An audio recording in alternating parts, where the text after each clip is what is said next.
Welcome back to my YouTube channel. दोस्तों, हमने electricity के बहुत सारे टॉपिक्स को देख लिए हैं। अब फिलहाल हम आगे के टॉपिक्स को पढ़ते हैं। जैसे पिछली वीडियो में मैंने Ohm law, electric potential, potential difference, work done, इन सब चीजों को डिस्कस किया था।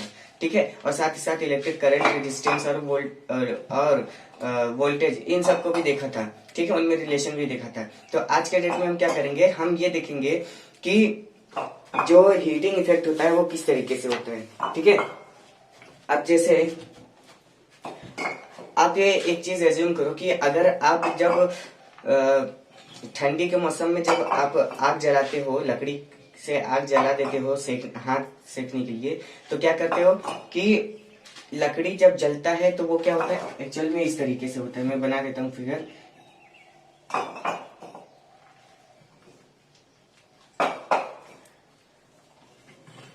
इस तरीके से होता है, और ये यहाँ पे मान लिया कि एक मैंने रॉड लगा दिया। ठीक है, अब देखिए ये इस तरीके से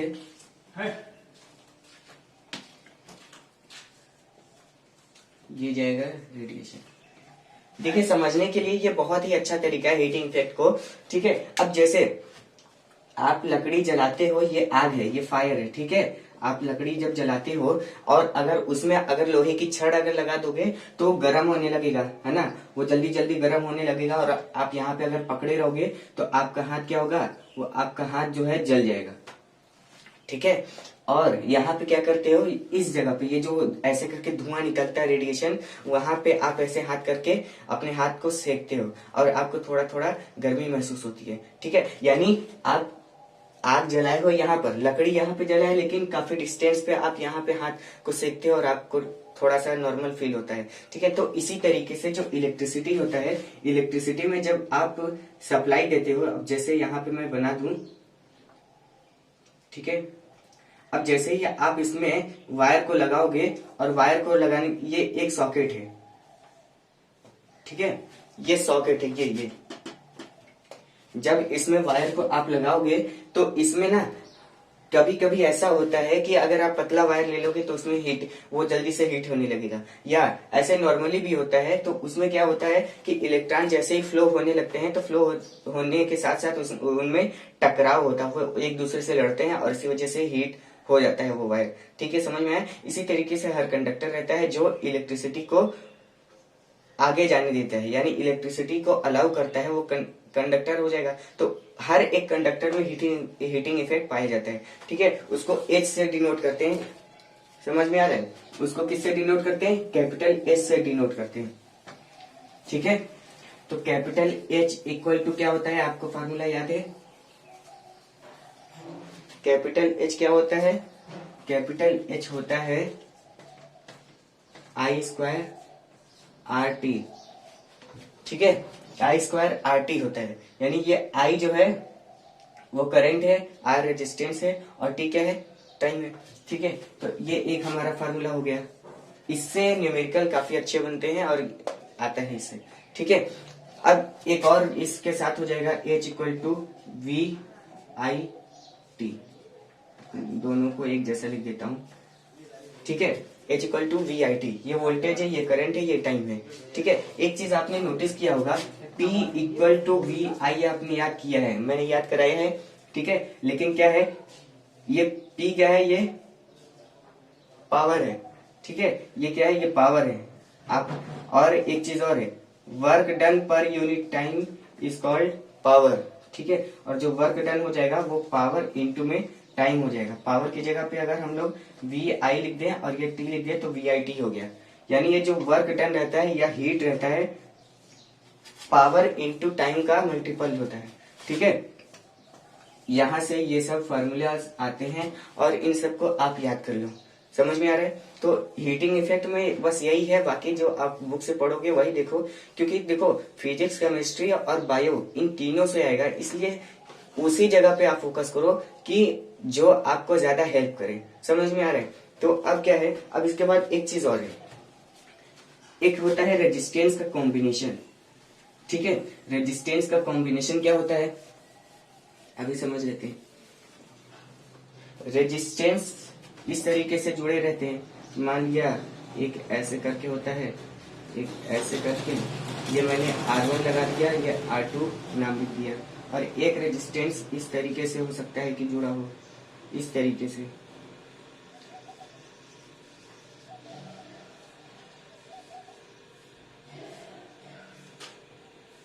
ठीक है, समझ में आ रहा है?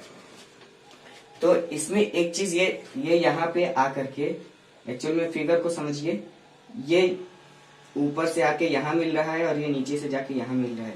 ठीक है, ये एक ही नहीं है, वो मैंने ड्रॉ किया है। और ये R1 है, ये R2 है। एक्चुअल में जब इन रेजिस्टेंस को ना ऐड किया जाता है, इलेक्ट्रिसिटी में रेजिस्टेंस को ऐड किया जाता है, और हमें ये देखना रहता है सबसे पहले कि वो सीरीज में है या पैरेलल में है। ठीक है, कौन कौन सा केस आता है? एक आता है सीरीज का और एक आता है किसका? पैरेलल का। ठीक है, अगर सीरीज रहा तो उस केस में हम लिखेंगे R equivalent equal to R1 plus में R2।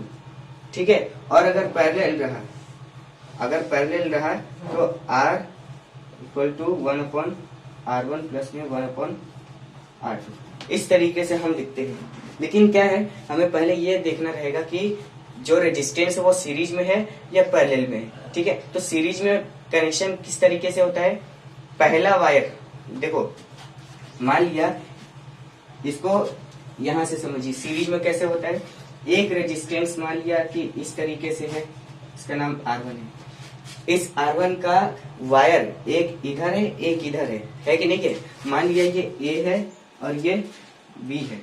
ठीक, एक और रेजिस्टेंस है, वो है R2, इसका A1 है, इसका B1 है, मैंने नाम दे दिया।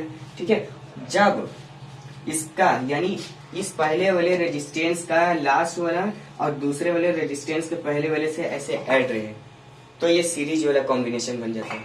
या एक हिसाब से ये समझ सकते हो कि सब रेजिस्टेंस एक से एक जुड़े रहते हैं, चैन के जैसे। समझ में आ रहा है? तो वो सीरीज का केस रहता है। ठीक है, अब जैसे इसका मैं वैल्यू अगर मैं दे दूं, जैसे मैं बोल रहा हूँ कि ये 6 ओम है और ये 2 ओम है, तो इसका वैल्यू बताओ कि इसमें रेजिस्टेंस टोटल कितना होगा। तो यहाँ पे R लिखोगे 6 ओम प्लस में 2 ओम इक्वल टू 8 ओम।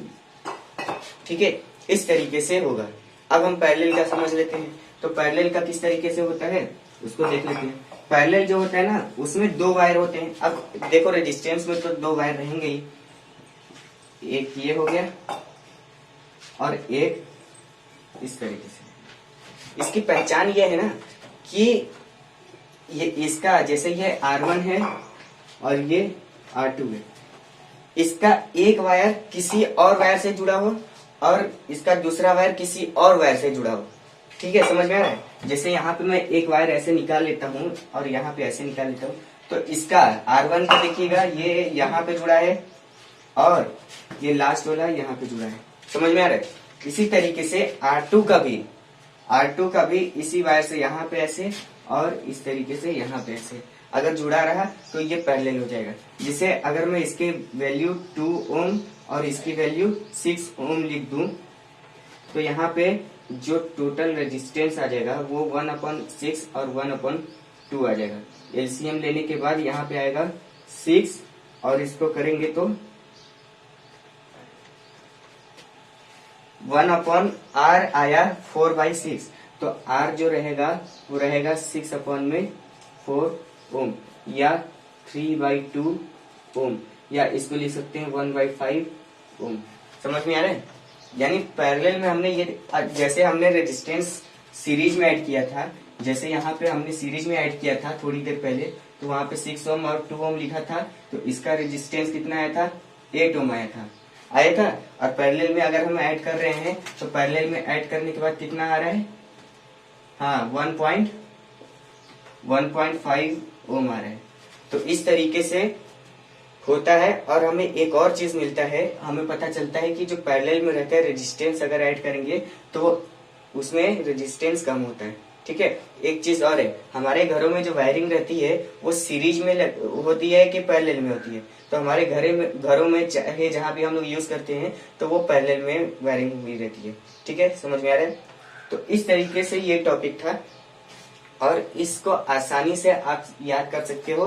देखो किसी भी टॉपिक को ना बहुत एक टेंशन में नहीं लेना चाहिए, ठीक है। उसको आराम से आप पढ़ो, ना समझ में वीडियो देख के एकदम मूड फ्रेश कर लो, टेंशन नहीं लेना चाहिए, ठीक है। और हमें लगता है ये भी आपको समझ में आएगा। देखो बुक से आप साल भर पढ़े हो, है ना, साल भर आप बुक से पढ़े हो, वो आपको समझ में आ जाएगा। अभी भी आप पढ़ रहे होगे मेरा वीडियो देख के, तो आपके पास बुक हो गई, ठीक है। ये मैं समझा रहा हूँ, आप समझ लो, फिर उसके बाद जो मेन मोटे मोटे अक्षरों में लिखा रहेगा मेन टॉप लाइन, तो उसको आप याद कर लेना, ठीक है।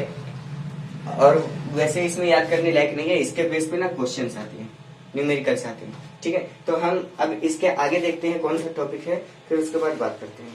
हाँ, रेजिस्टेंस जो है इसका एक और चीज है,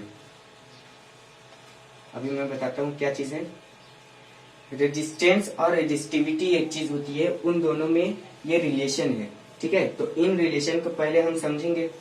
और ये जो अभी अभी मैंने डिस्कस किया, हीटिंग इफेक्ट और ये रेजिस्टेंस, ये न्यूमेरिकल के पॉइंट ऑफ व्यू से बहुत इंपॉर्टेंट है। और अभी जो रेजिस्टिविटी और रेजिस्टेंस पढ़ने वाले हैं वो भी न्यूमेरिकल के पॉइंट ऑफ व्यू से बहुत ही इंपॉर्टेंट है। तो ये हम अगले वीडियो में पढ़ेंगे। तब तक के लिए आप चैनल को सब्सक्राइब कर दीजिए और इंतजार करिए मेरे अगले वीडियो का। Thank you.